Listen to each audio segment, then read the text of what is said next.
defying gravity. Hello, everyone. Hi. Hello, and welcome to my channel. I've been in like a singy dancy mood all month. Don't go out with me in public because I'll start flossing.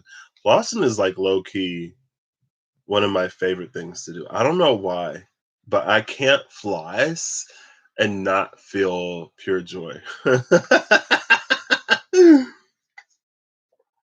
And it's like it's not pure joy, low key. It's like a defiant joy, honestly.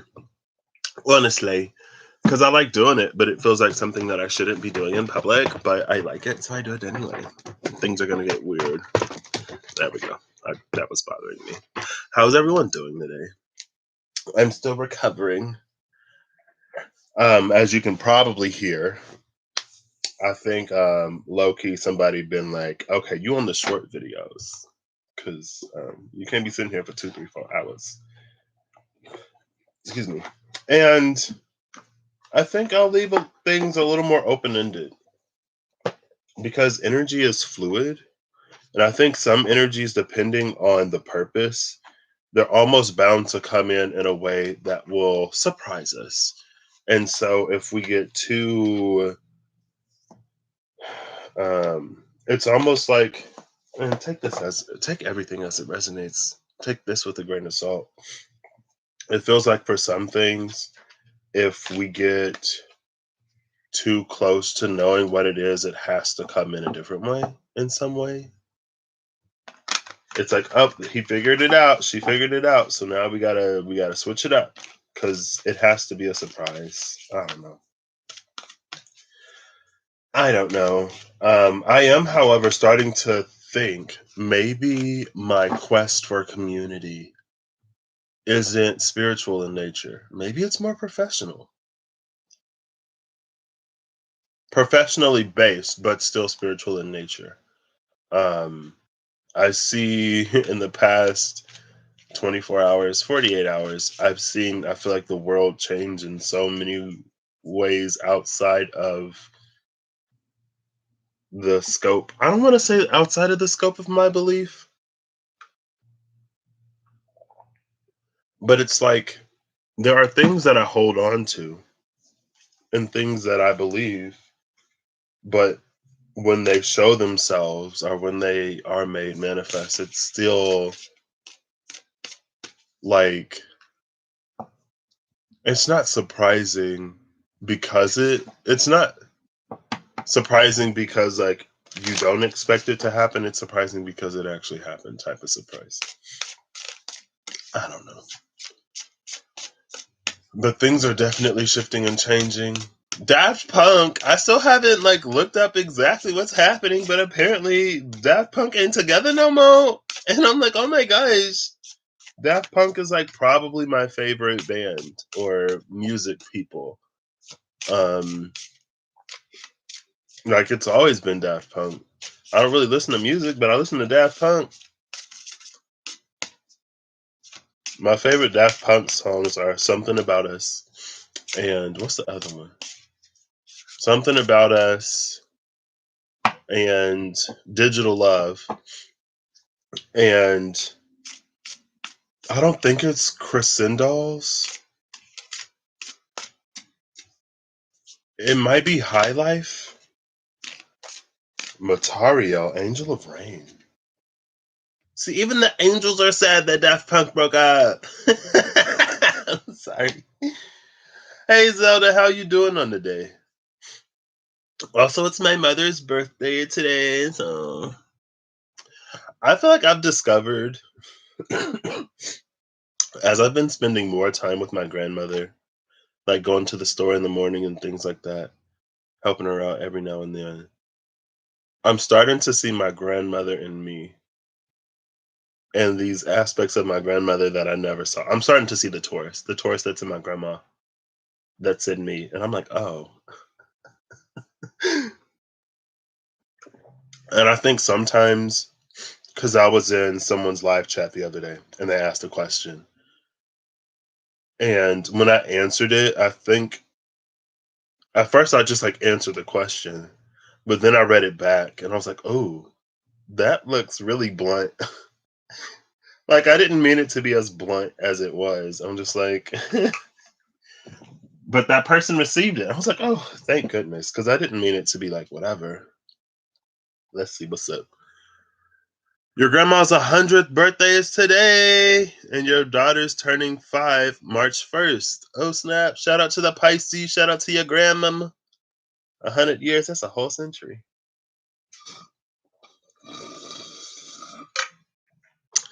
Had a little bit of iced coffee this morning. I was feeling like this before the coffee. Happy Pisces season birthdays. Also, AUS time. It's another special Pisces birthday. What's at the bottom of the deck? Chesed. I don't know how to pronounce these. Angel of empathy. The angel of empathy and the angel of rain. And then the crown spirituality, Keter, is behind it. There's so much understanding in this. This energy, it's an energy of like, I know the journey's been hard. I know that life can be difficult. And that when you're moving through certain periods of difficulty, you can feel alone and you can even feel forsaken, but someone's always there. And I love Virgos. So many of my best friends are Virgos, especially growing up. It was crazy. I was like, what? And I think my Virgo best friends, like, I've never really, and it's not like I fight with people all the time, but things have always been like agreeable with my Virgo best friends or with my Virgo friends. There's never been a time, although, like, there's one Virgo girl who became a friend. And I mean, we more like we gave each other a hard time. It's not like we were actually whatever, but then we just randomly ended up being close. It was weird, but there's so much acknowledgement between these two, angel of rain and the angel of empathy. Or it's empathy. It's not the angel of empathy, it is empathy.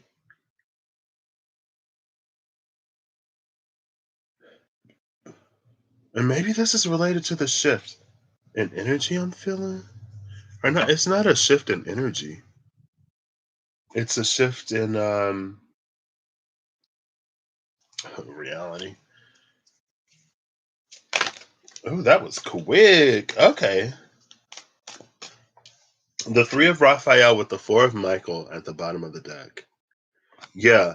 See, because the 3 of Cups, 3 of Raphael, it's a communal energy. It's an energy of community. It's an energy of acknowledgement. 3 of Cups energy is like being seen for the first time. It's like when you go through your life feeling fairly invisible, or maybe you feel like people, it's like maybe they see you, but they don't really see you.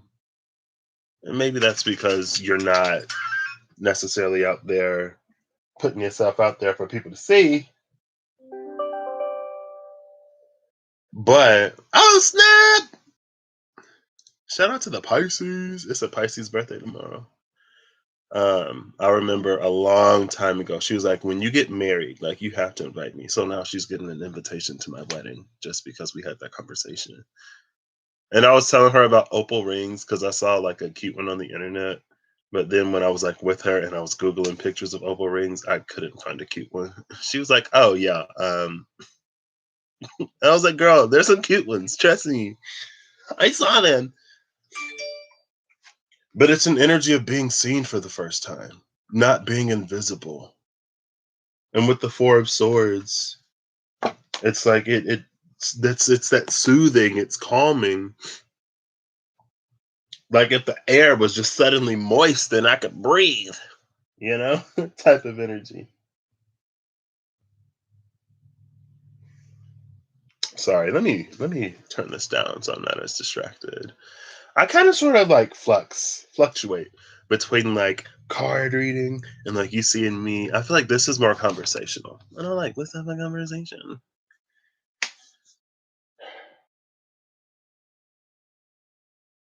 But again, like when I was talking about this energy being like I know that it's difficult. I know that you've suffered. This feels like it's like so close to the finish line though. Cause it's like I know that you've suffered. I know that, life was difficult in moments. But if you look back, like you would know that all the moments of difficulty were worth it. All the suffering was worth it because now you get to experience this, or now you get to have this, or you will soon have this and experience this. So, like, don't give up. You're so close. And then this, it's an energy of like being seen as you are for who you are and being accepted on a community level, like by multiple people in your life. A place where you don't have to hide or fight. God, let's leave the musicals off the video. Are you driving, Zelda? What's that song? Ooh, Six of Raphael. With the strength card on the bottom. This is an 11 strength, and I'm playing Persona, and Persona's strength is 11 too. And it's the Wardens, and they're like, um, with strength being at the halfway mark to the world, it's a different energy than justice being at the halfway mark. With justice being at the halfway mark, it's an energy of like, you've set everything up. Now, with justice, it'll all play out. So, with justice being 11, it makes the journey front end heavy because now you have to do everything between the magician and the wheel of fortune. And then it's like it all plays out. I don't know if it plays out like that or if it plays out like that. That being like, so I don't know if it's like it'll start with the magician again after strength and then continue, or if it would start with the hangman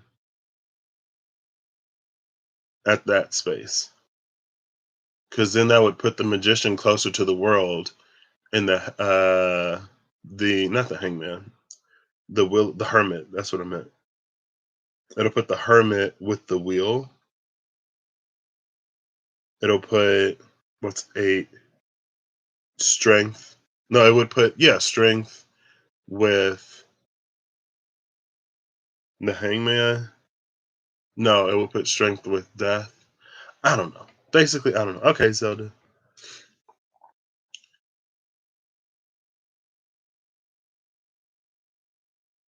But when you put strength at 11, it makes the journey back end heavy. And that's like, I think that's, I mean, well, strength 11, so that's why I'm feeling it. And I think that's what this is again.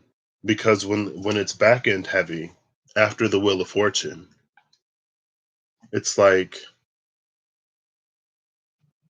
there's with strength at the 11, there comes this understanding of like, when I do this, that happens. My mindset matters. My intentions matter. My actions matter. Now, how am I going to utilize all of that to get where I want to be?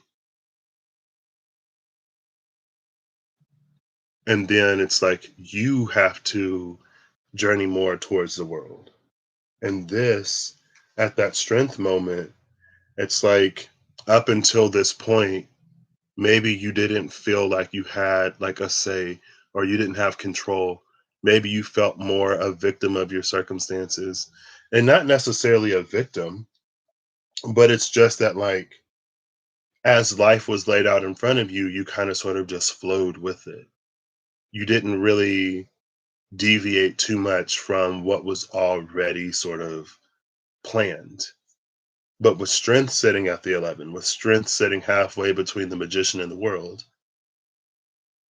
then it's like now it's time for you to like begin to influence and affect your own fate, destiny, life, path, whatever.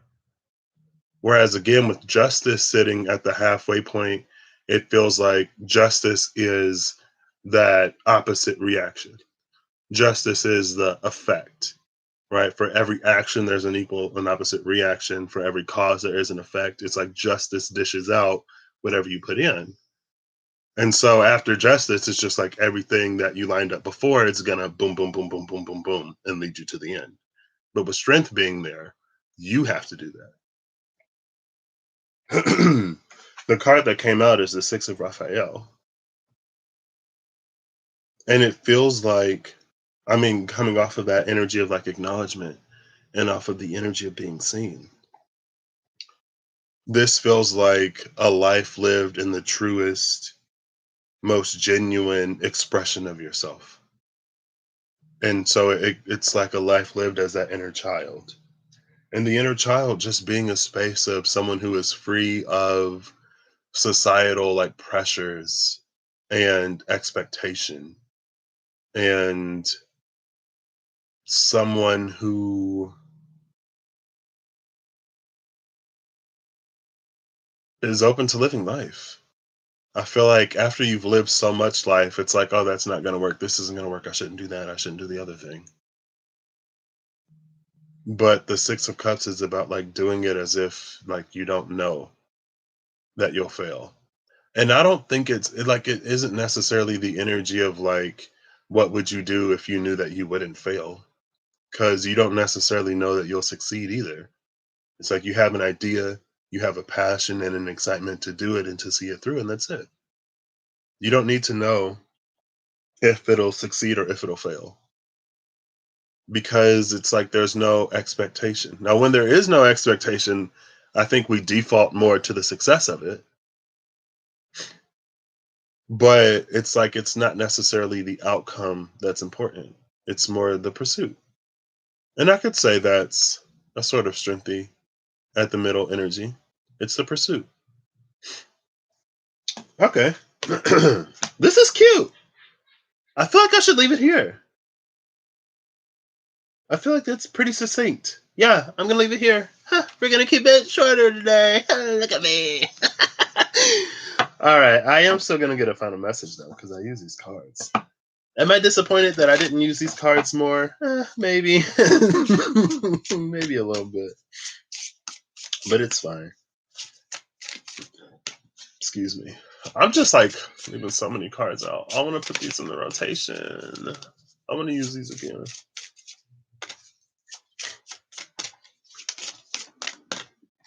This one. Who that? Is that Gavora? No, it's Hasmed. Angel of Annihilation. Oh, goodness. Bottom of the deck is Chakma, the Angel of Wisdom. And behind that is Zadkiel, the Angel of Mercy. Chakma just hit the table. So the bottom of the deck is the Angel of Wisdom and the Angel of Mercy. With the Angel of Annihilation, that it's an energy of like, it is kind of sort of like putting something out of its misery type of energy. It is putting something out of its misery. But putting something out of its misery is bringing something into bliss. And so I think that it's like bringing something into bliss type of energy. And to bring something into bliss from a space of not bliss, there are certain things that need to be done, that have to be changed, that have to be let go of. It's an unburdening energy. And I just saw the Ten of Wands yesterday in the SKT, and I talked about how it's the year of the metal ox now.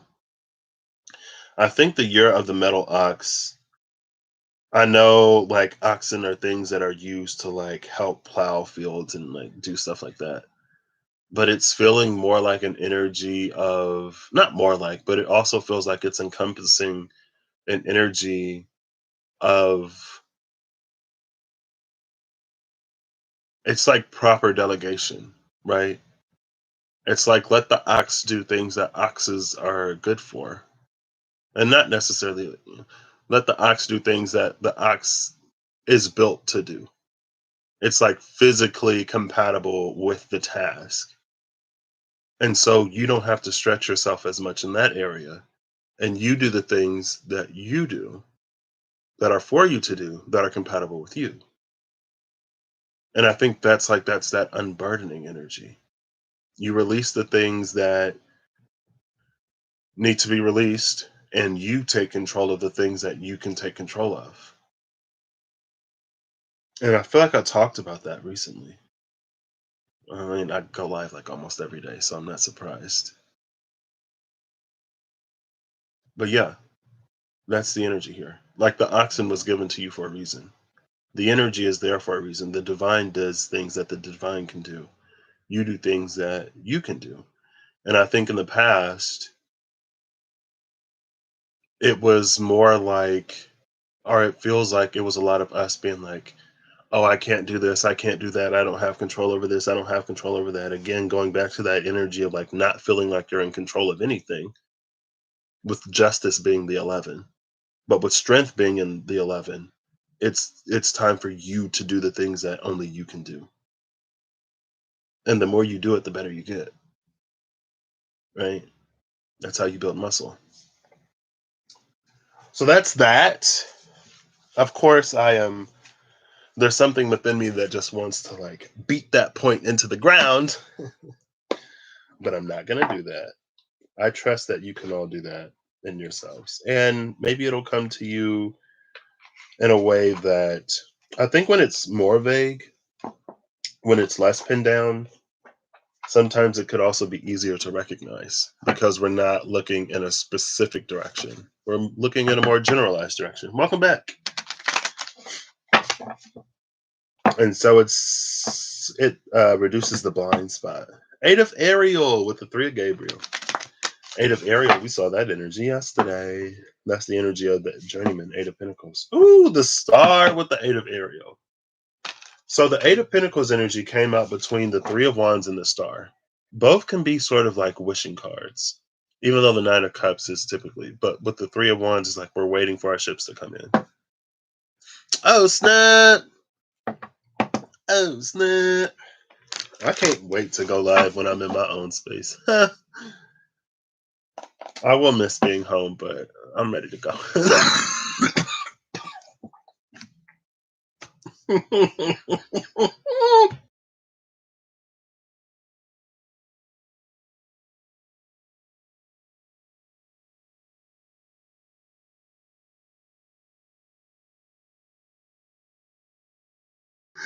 Oh gosh, I can't wait for all this like flaming mucus to be gone. I've been like back in the day, I know it's like super disgusting, and I would just go ugh every time, but I would just like swallow it. But now I'm like, oh, if my body is trying to get rid of it, I should probably get rid of it and not put it back in my body. Like that makes sense, right?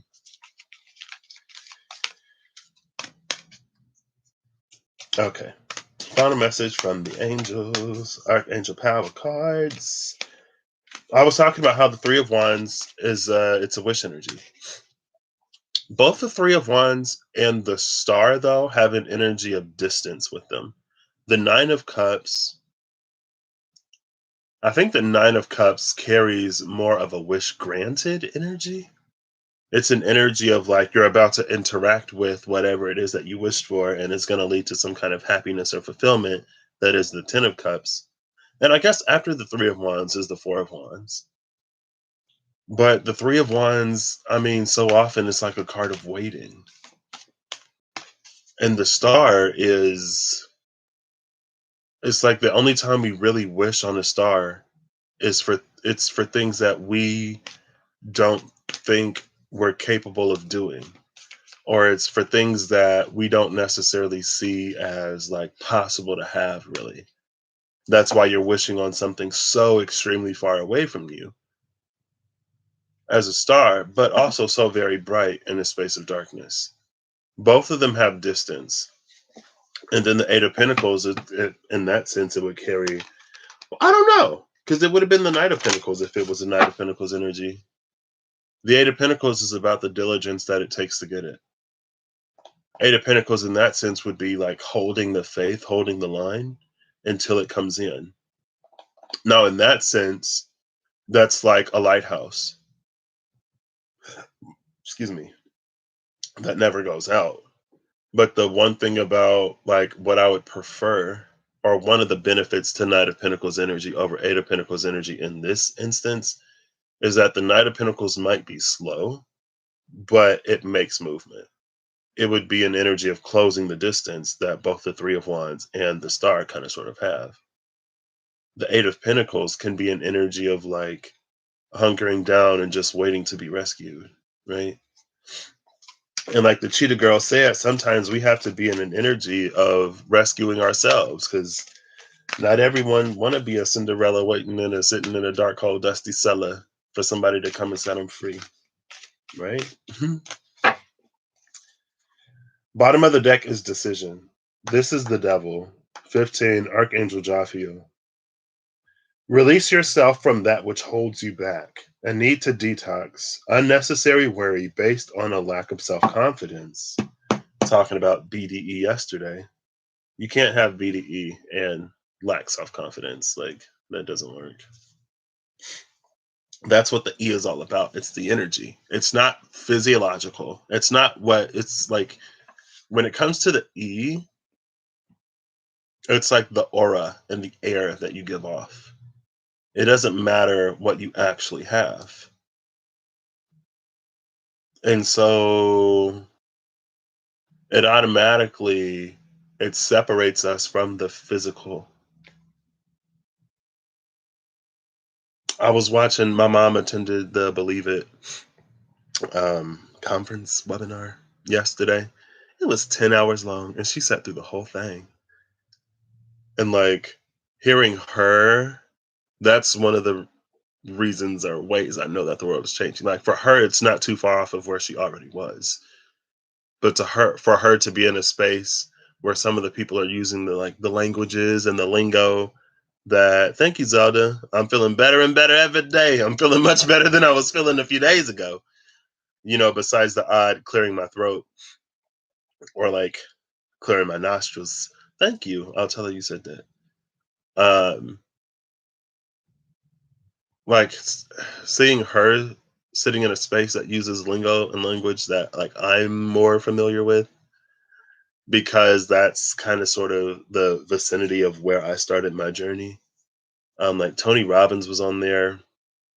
I can appreciate what Tony Robbins does for the people that he does it for, but for me personally, he doesn't speak in a way that would like attract me. It's kind of off-putting to me, but I know for a lot of people it works. And my mom was like, "Yeah, it don't really work for me either." I was like, "Okay, yeah." Um, but anyway, I was like, "Oh my gosh." And I'm like, "Okay, some of this like I've heard this stuff." But it was just interesting to see her there. What am I talking about? He said something though, Tony Robbins, about how like if you get the results mentally first, it's easier to get the results physically. And he had, I took a picture of it. It was this little four square diagram, little diagram.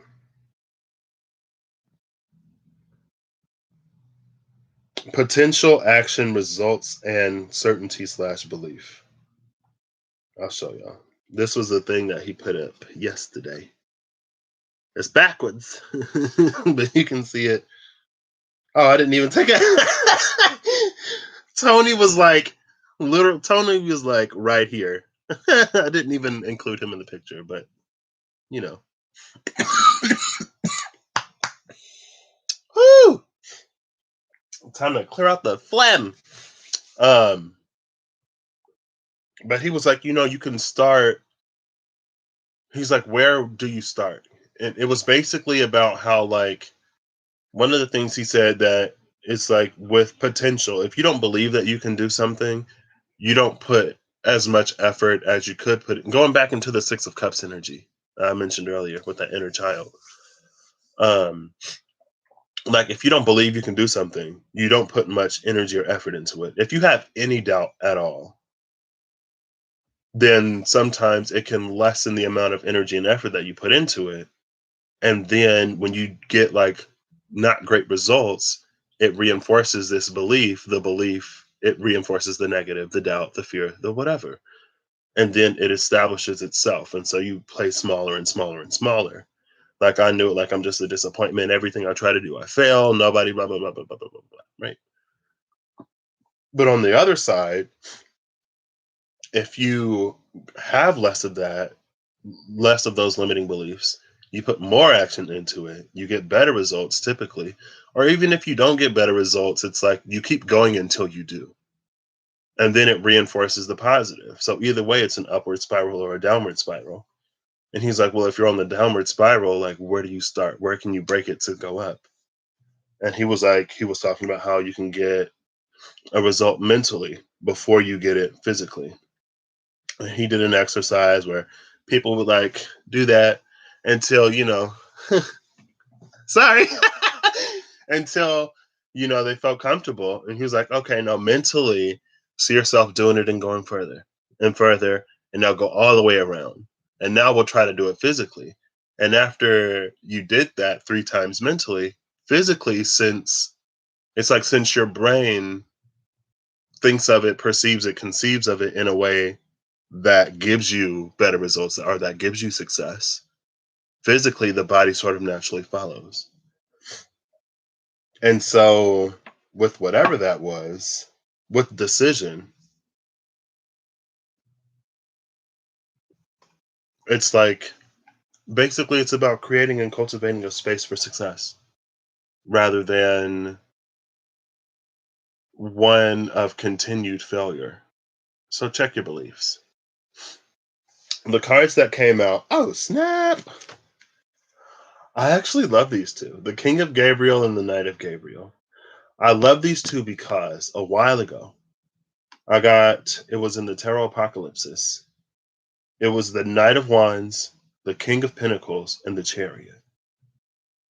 And it felt like an energy of like the knights. At one time, it was the Knight of Wands and the Knight of Pentacles and the Chariot. But the Knight of Pentacles became the King of Pentacles, and the Knight of Wands was still the Knight of Wands. And so it fell apart. It became unbalanced. If we're using oxen, it was not equally yoked. It was heavy on one side, so it fell over. And it took the whole ox with it. Ox went over, yoke went over, cart went over, everything went over. But now that Knight of Wands is becoming a king. And it's like we can make forward movement, forward progression again.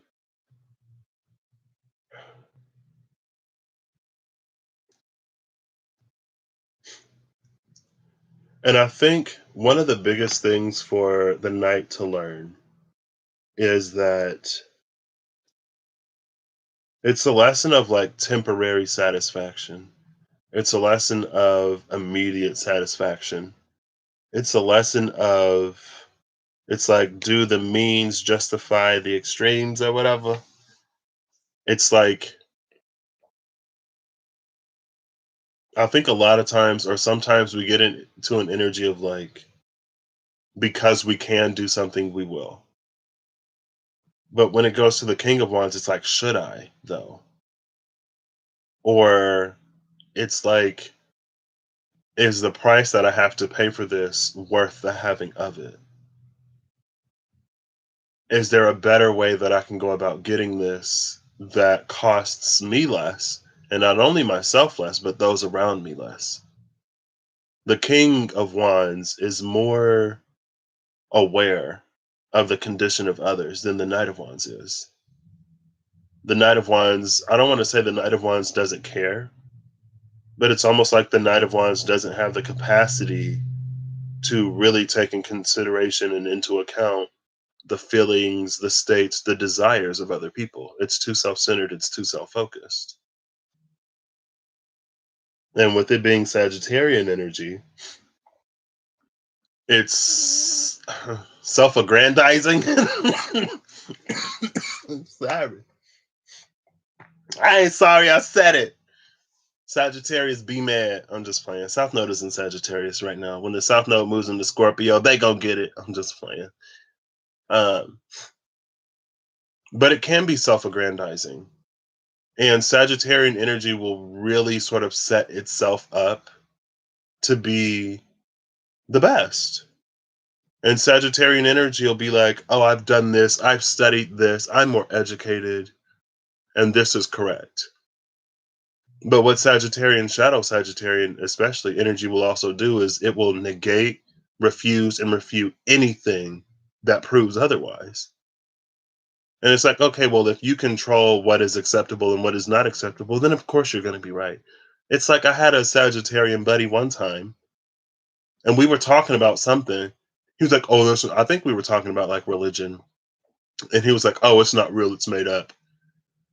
And I was like, and then we started talking about, like if it is real, then this, and that. And he was like, oh, no. And I was like, why not? And he was like, because it's fake. And I'm like, so you can't even like sit down and logically think through this if it were real. And whenever your thought or your belief is challenged, you default back to, oh, I'm right. And it's how do you expect to grow? That's one of the reasons why Sagittarian energy is so linear. And it's not that linearity is bad, but it's like sometimes how, like Capricorn, maybe, how some energies can be their own worst critic. I think Sagittarian, especially shadow Sagittarian energy, it's like it's its own biggest fan. It's its own biggest supporter. It's never wrong. It's always right. It doesn't necessarily care about your feelings, and it's going to say it how it's going to say it regardless. And it can be an energy that, like, because they have the viewpoint, not they, but because it has, they're talking about the energy, not people, because it has the viewpoint that it has, it doesn't see all the ways that it's wrong. It doesn't see all the ways that it's like off-putting. It assumes that, oh, since I'm always right, and since I'm studied, since I'm educated, since I'm blah blah blah blah blah, since I don't care about your feelings, I'm gonna just tell you how it is. That's why you don't like me, or that's why, like, I'm not finding acceptance in this space. It's not because I'm wrong. It's because you can't handle the truth. And it's like, okay, well, let's challenge that a little bit, because no one's always right. And if your entire basis of knowledge and information is built on the continuation and expansion of things that you've always known, and if you're extremely limited and cut off from external points of view, external information, or anything that would invalidate what it is that you already believe because you are already convinced that you're right, where's the potential for growth in that? And is the information that has been around for hundreds of years still viable and applicable when the world expands? And is it not worth challenging? If we never challenged a belief, we'd still be living how people lived so long ago. That, like, there'd be no progression. But with Leo energy being the king, Leo, it's an energy that takes others into account. And Leo does it in a way that's more person focused. Excuse me. Oh, hold up.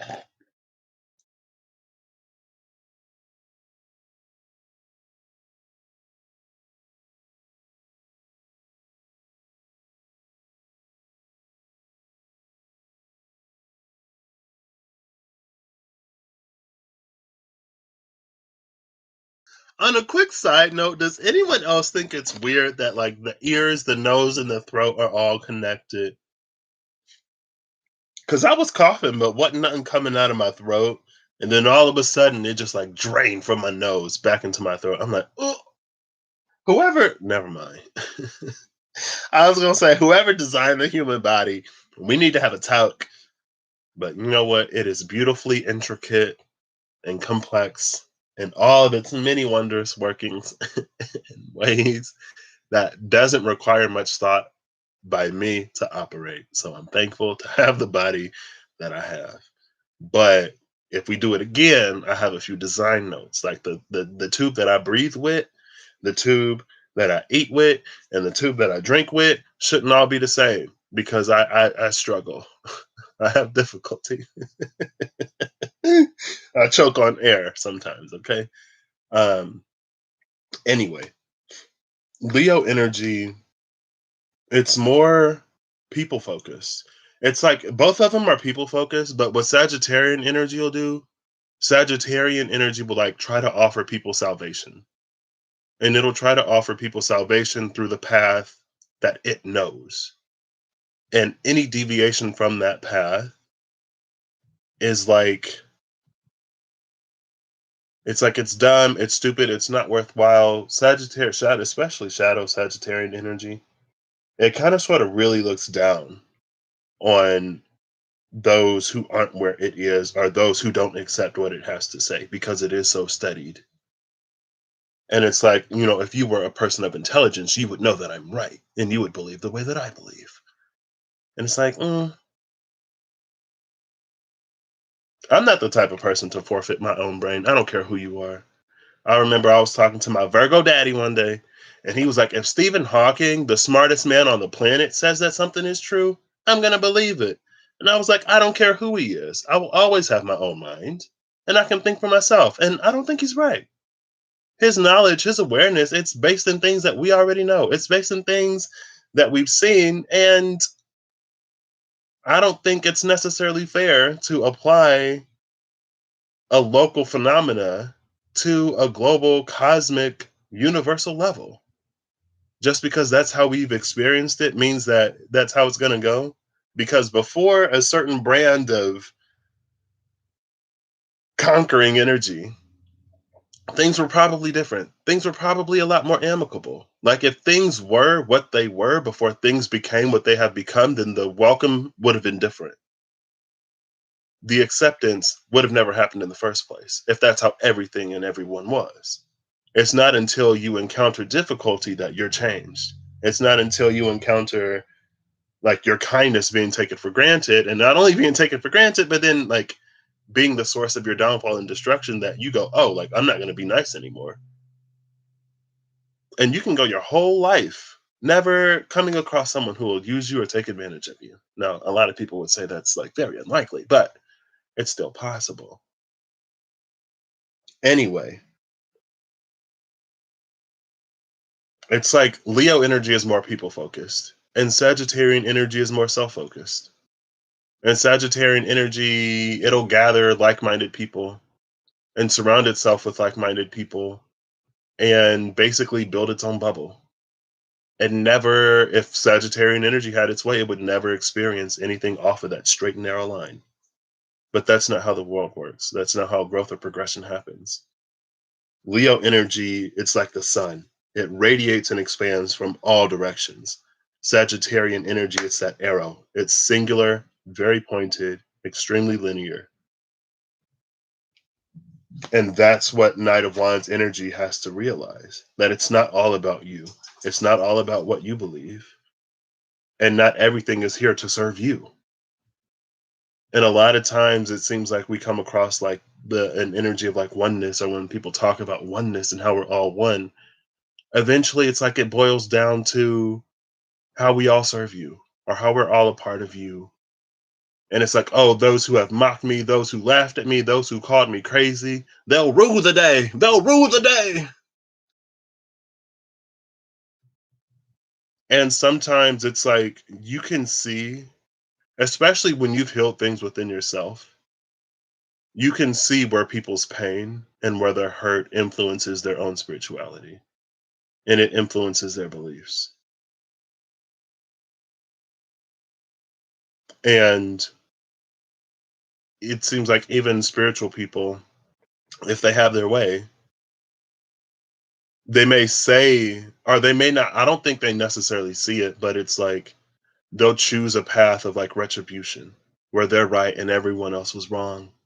Anyone who stood against them or called them crazy or tried to put them in a mental institution or whatever, it's like they're wrong. They'll see. And it's like that's not what this is necessarily about. And it's almost like let he who is without sin cast the first stone type of energy. Because we've all done something. And if you want to collect on someone else, someone can collect on you in some way, no matter how high and mighty or perfect you are. or you think you are. But it's a real elevation with this King of Wands coming off of that night. And that's like, I think that's what makes the King of Wands an especially notable or amazing energy. It's like he can take an entirety of a situation into account, but still get what he wants. Still get what he wants. And he can do it in a way, especially like high vibrational, like good King of Wands energy. He can do it in a way that leaves everyone satisfied, not just himself.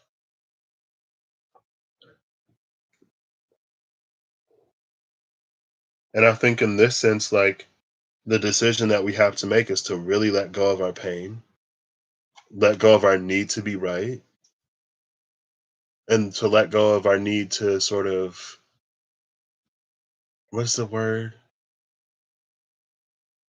It's like when you're trimming a hedge. It's like topiary when you make it into a shape. It's not manicure. Curate. To really curate our lives and our appearances to make it look a certain way. Like social media, but in real life type of energy. And the King of Wands knows because he's lived life. I think that's the difference between knight and king or page slash princess and queen. It's life lived, it's experiences. Experiences elevate us from knights to kings, from pages to queens, or from knights to queens and pages to kings.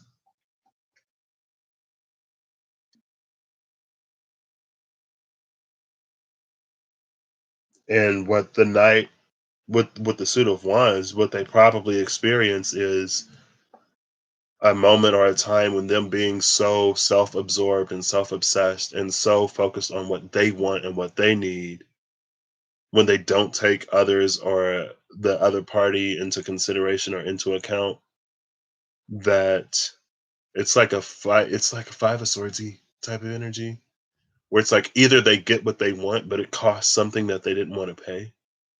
Like let's say you're right but you lose out on a key relationship, or you think you're right and you sacrifice a key relationship only to find out that you were wrong.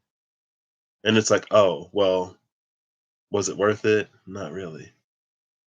Or it's like you make so many sacrifices to get what you want, and then you get it, and it's like you've lost a lot more than what you've gained.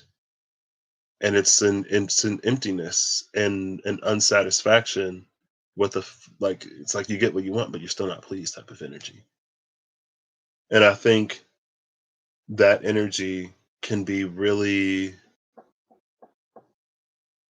um I don't know, not like disheartening, but I mean it is disheartening. But it's an energy like I did everything right. Like I did what they told me I was supposed to do. And but like I got the result that I was supposed to get, but it doesn't feel like how I thought it would feel.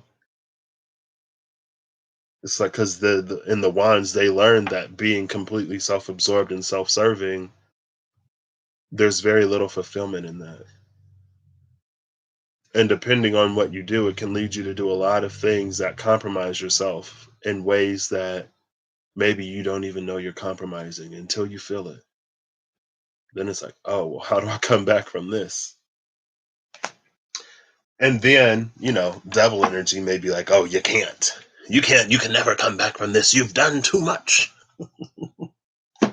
The only thing you can do is dive more and more into this energy. And you're like, yeah, if I've already come this far, I might as well keep going. And the divine is like, or no. Because it's all about getting you to learn. It's all about getting you to see that you can make it a lot further with everyone instead of like using people as stepping stones or stepping stools or taking advantage of people, or like just having a completely self centric viewpoint, because it's a big world. And I can imagine it being pretty lonely when there's only you. But, I guess that's what oneness is. Anyway, yeah, like I said, each suit has its lessons. The Knight of Pentacles learned its lesson already, and it's already hitched to the chariot. We've been waiting on the Knight of Wands, and I guess it's about our desires. I just got Persona 5 Strikers yesterday. It came out. I'm so happy. Um, and I've been playing a lot of Persona 5 The Royal. I literally beat it just now, and for me, it's been extremely interesting concepts for me to like work out within myself. Um, but now it's like it's a focus on the desires of the people rather than the desires of one person, and how one person's desire can sort of like overwrite others, especially when you're not solid within yourself and when you don't know what you're about. When you're running from yourself, when you don't like yourself, it's really easy for you to sort of get swept up in whatever anyone else would have for you. And for a moment, maybe you can feel some temporary satisfaction or whatever from being accepted into a group. But to be in a group that requires everything from you, it's like, is it worth it? For some people, maybe yes. Just to have the designer label or the name brand, or to have a certain title, or to be affiliated with or associated with a certain person, no matter what it costs them. It's like that alone is enough, but it's pretty empty. And it's like it's running from something, trying to fulfill something. But when you have it within yourself, then it's like you're less likely to be taken advantage of, you're less likely to be used, you're less likely to do and fall into things that aren't you. Like not all of, but like so many spiritual people or people in the spiritual community at the top of last year were like, like I was so far into tarot and into rituals and into this that like I lost myself, and now I'm back with Jesus. I'm back with Yah or Yahweh. And in my mind, like there's a lot of things that I've gotten into that I never would have gotten into, but I keep my core with me. And if something doesn't feel right, I don't do it. Or if something doesn't feel like me, I don't do it. I'm not doing one thing just because I'm doing something else, or because I'm into tarot, or because I read some tarot and oracle cards. Now I'm doing like rituals and candle magic, and I'm doing like moon cycles stuff, and I'm taking like spiritual baths and buying sage and Palo Santo, and not to like talk down on any of that, because for the people who resonate with it, like do it. Like there are some people who just naturally gravitate towards like crystals. Some people who naturally gravitate towards following certain like astrological transits because like you kind of sort of like just like match up with it anyway. Or for some reason you like are like herbs and things like that. Like you have a basis of knowledge and you know how to use it. And if that's something that's aligned to you, and sometimes you don't know until you try it. But my point is to like not be so disconnected from yourself that you end up all the way down the line somewhere where you didn't even it's like why? Because a lot of us are holding on to things. A lot of us are either running from something or running to something. And it's kind of an empty pursuit, because the only way you'll find it, or only place you'll find it, is within yourself. But it's not empty, because it'll lead you there through one way or another. We all have our lessons to learn. So that's it. That's where I'm gonna end this. And again, like I feel like this is the tour. This is my grandmama in me. Because the Pisces in me is like, we all have our own journey, we all have our own way, and we will find that. But the Taurus in me is like don't get so far into doing something that's not you that it takes you so long. It's like you have to be. literally on the other side of the globe to realize that what you've been doing isn't aligned to who you are. Like, you don't have to go that far to know that that's not you. Like, you can leave the city, you can leave the state, the province, the region, the area, the country. You ain't got to travel halfway across the world or even further to be like, hold up, wait, like, what am I doing? But when you're out there, you learn things. And that's the plus side of Sagittarian energy. Not the plus side, but the higher, not the even the higher side. It's just another aspect of Sagittarian energy. It's learning by interacting with different spaces, different cultures, different tongues, and all of the things that are outside of your own local sort of experience. So it's very, I mean, anything can be a double edged sword, and there's positive and negative to anything, high and low to anything, dynamic and static to anything. It's all about learning the balance. You know, we all have something to learn from someone. I know I've been kind of like ragging on Sagittarius for an almost year. And can I be petty and like just shift it and say, well, the South Node is in Sagittarius right now. So Sagittarius is all the things that we should not be doing. And Gemini is the things that we should be at least trying to incorporate into our daily lives.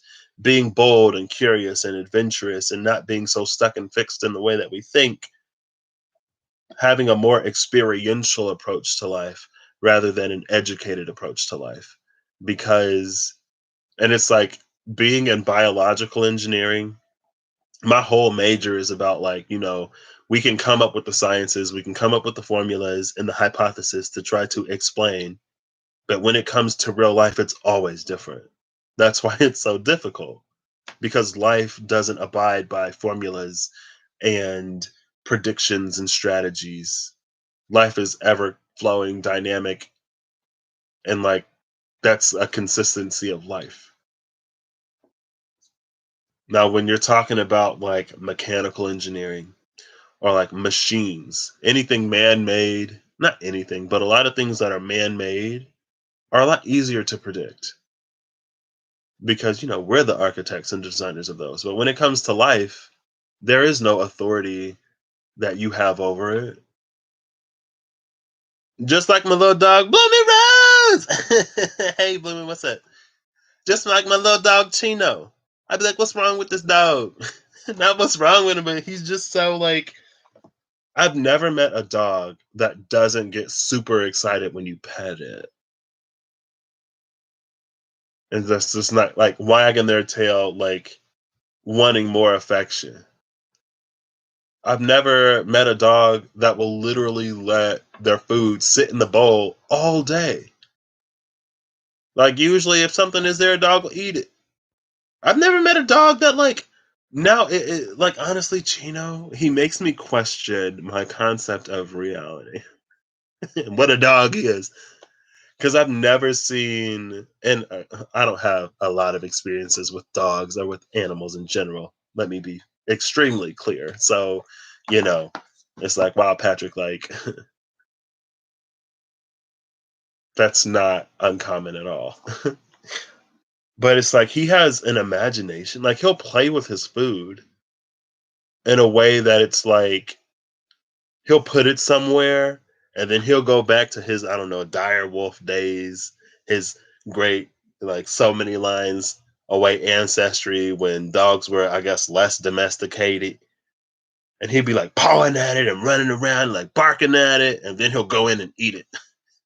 I'm like, what are you doing? Or he'll take the long way to his food bowl and then he'll run somewhere else. Or like he'll hide his food in different places and then go around and eat it, like, or he'll save it for the next day. And like we'll just see him like crunching on something. I'm like, what are you doing? Like one day there was like a little thing of dog food under the rug in the kitchen, under the kitchen mat. I'm like, how did it even get under there? Hello? I don't even remember why I started talking about all that. I don't know. I lost it. Gemini. But that's what I have. I hope you found some kind of resonance in something today. I hope it helped you in some way if you watched it. That would be beneficial. But if you didn't, sorry. I hope y'all have a good whatever whenever you see this, and I hope you're acting in alignment to make all that you wish to experience your reality. And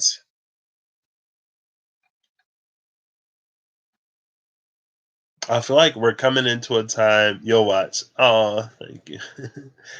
I feel like we're coming into a time of like it's test your metal or prove your metal. It's almost a proving energy, but it's not. It doesn't feel like proving in like a trial by fire type of way. It feels like a proud parent type of energy. It feels like when you're watching. I don't watch sports. Just to clarify, I don't watch sports. I'm not entertained by that particular sector of entertainment. I don't find much joy in it unless I was watching, baseball with a buddy in a bar drinking some beer. That was fun. Or football, whatever. I'm more of an experiential person. Like if I'm with a person that I enjoy, even if I don't enjoy the thing, I'll enjoy it because I'm with that person. So sports in a bar, drinking some beers with your bud, it was fun. Um, anyway, but it's like for that one person yeah, for that one person who believes in their team no matter what, and it's like when they're really down and it's like getting down to the wire, but that person knows that like they'll make a comeback. It feels like that energy. Like the divine is like, oh, watch, like you'll see this comeback. You'll see it bounce back, and it's gonna blow your mind. You thought the game was lost. You ain't seen nothing yet. Because when the pressure is on, that's when these diamonds shine. And that's when they sing piezoelectric effect. Look it up. I'm sorry. All right, y'all. I'll catch y'all later. Bye.